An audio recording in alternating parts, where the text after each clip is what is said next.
Good morning, and welcome to the Daily Carnage, a weekly podcast by your favorite marketing newsletter, the Daily Carnage. Every Friday, we'll bring you breaking news, trending stories, and cool campaigns from around the marketing and advertising world, so you're never caught off guard in today's fast-paced digital environment. I'm Shannon, I work on our daily marketing newsletter, and I'm so excited to connect with new listeners and our OG Carnies outside of the inbox. So, let's get into it. Well, you might have noticed this week, TikTok has returned to US app stores after a temporary removal. It was originally removed from Apple and Google's app stores due to a law requiring ByteDance to sell off its US assets, but TikTok is back, at least for now.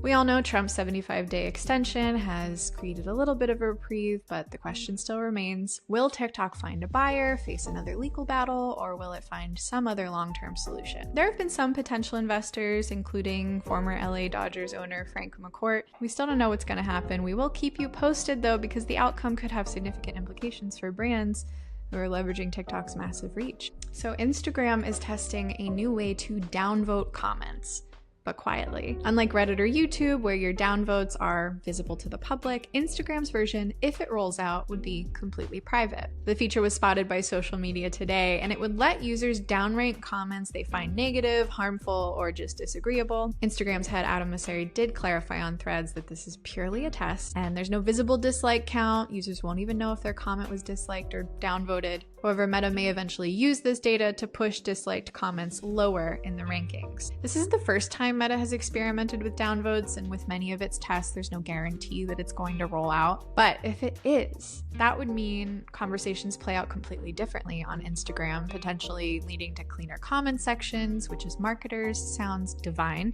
while avoiding public backlash from visible dislike tallies, which we know could go horribly wrong. If you're part of our exclusive Facebook community for the Daily Carnage, drop us a line and let us know what you think of this potential feature. I'm pretty excited about it. It could really change how brands and creators manage the comment section. It might reduce negativity and increase engagement, but I guess we'll just have to see if it ever reaches us. Some interesting new research suggests that people undervalue work done by AI, except when it's their own. This is called fundamental attribution error, and it was very clearly demonstrated over a series of 5 experiments. In the study, people believed their own AI use was 12.6% more acceptable for writing a cover letter than if someone else did it. So what does that mean? Basically, it's okay for me to use AI, but I don't want you using AI. There's a perception gap. Individuals see their own AI use as a tool for efficiency, while assuming others are just relying on it as a crutch. We as individuals also tend to believe that tools impact others more than they influence us. It's like when someone's scrolling on their phone at dinner, you think of them as rude and distracted, but when you do the same behavior, you're just checking an email, it's fine. Okay, so how do we respond to this cognitive bias? Basically, you want to be transparent about AI's role. And often that just means being honest about how minimally it contributed to your project. People tend to assume AI has played a larger role than it actually has, which can reduce perceived value. When you clarify that AI has limited involvement, it can help counteract the bias. Plus, just emphasizing human oversight and decision-making in AI-assisted work can improve your audience trust and your engagement. Every day we poll our newsletter subscribers, so of course I had to know what you all thought of this. I asked you, is it okay to use AI to write a cover letter?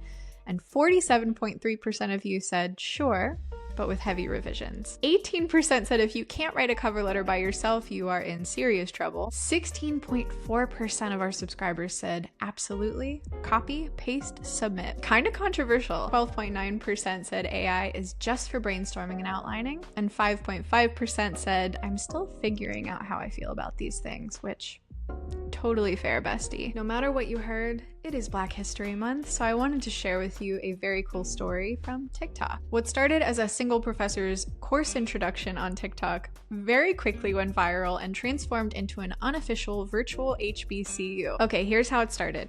A professor at North Carolina A&T, Leah Barlow, uploads a video to TikTok introducing her course syllabus for African American Studies. It goes viral, and other Black educators start joining in. Suddenly they're covering everything from hip-hop history to financial literacy. Suddenly we have Hillman Talk. The name is a nod to the fictional HBCU in a different world. According to organizer Sierra Hinton, it started as a simple video playlist, but it quickly transformed into a full-fledged digital community. Students, both official students and unofficial unofficial, are engaging now with free, high-quality education while celebrating Black history. Hillman Talk is even expanding over to Instagram and YouTube to keep the movement alive. You love to see it. This is the kind of thing I feel only begins on TikTok. No shade to Meta.